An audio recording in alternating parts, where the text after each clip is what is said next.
It began as an innocent reunion, a group of old friends reconnecting through a secret Telegram group after years apart.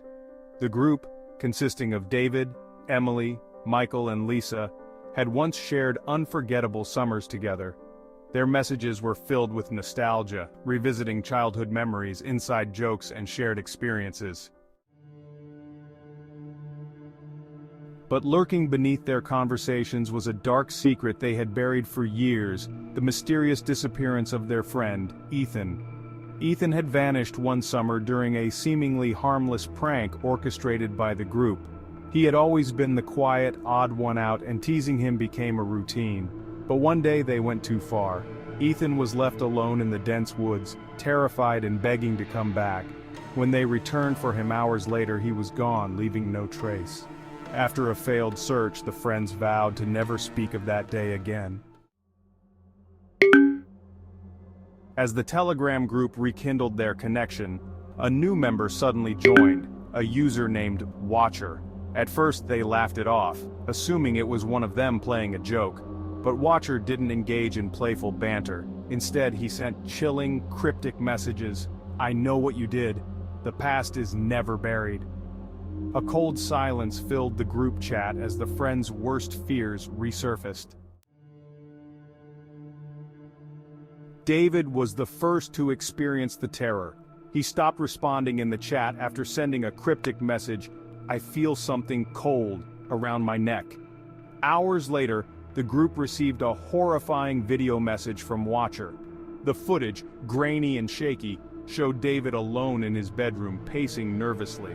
Then, the camera caught the moment his eyes widened in terror as unseen hands wrapped around his throat.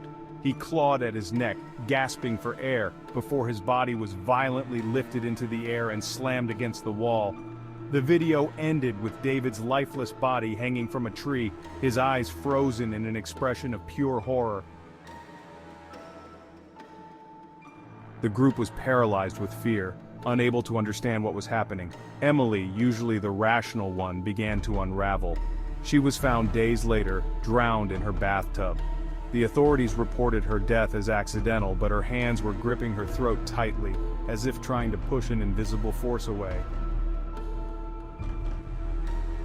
Shortly after, Michael received a message from Watcher, and the next day, his body was discovered with deep, claw-like gashes all over him, the room splattered with blood.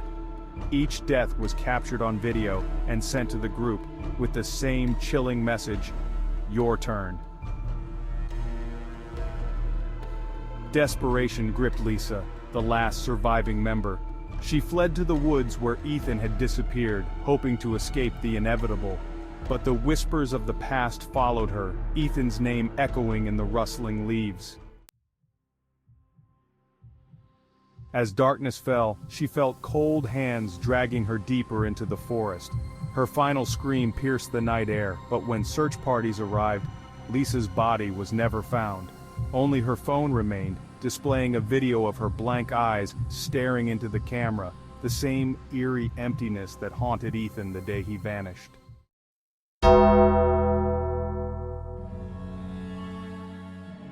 The Séance group marks Vengeful return.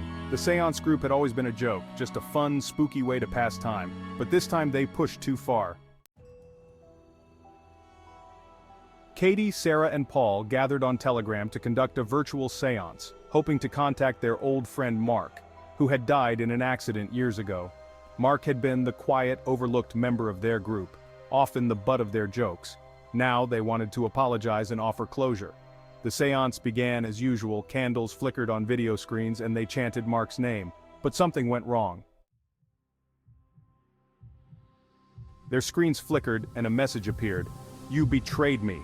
Shocked, the group stared in disbelief as Mark's username flashed on the screen. They tried to end the session, but none of their devices would shut down. Then, each member received a video call. The dark, blurry footage on their screens showed a shadowy figure, and a whisper came through the speakers. "You all killed me."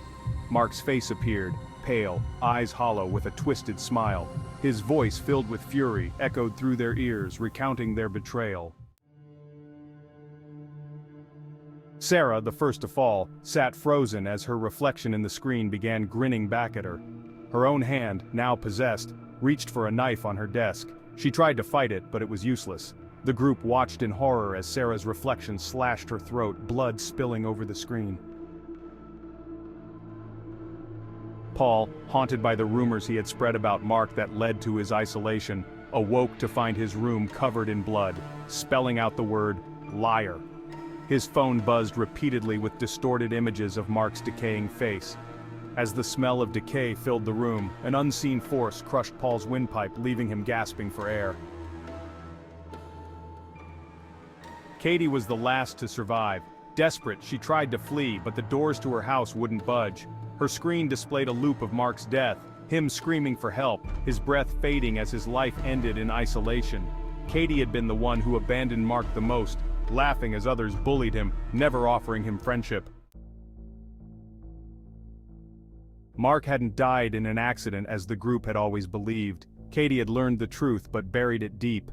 Mark had taken his own life after their relentless bullying, leaving a note that they had never seen, filled with his final words of pain. Now, his spirit sought justice. When the police arrived at Katie's home, they found her slumped in front of her laptop, mouth stretched wide in a silent scream, her eyes bloodshot and lifeless. On the screen, Mark's face smiled eerily, his final message flashing, "Now, you're all dead, just like me."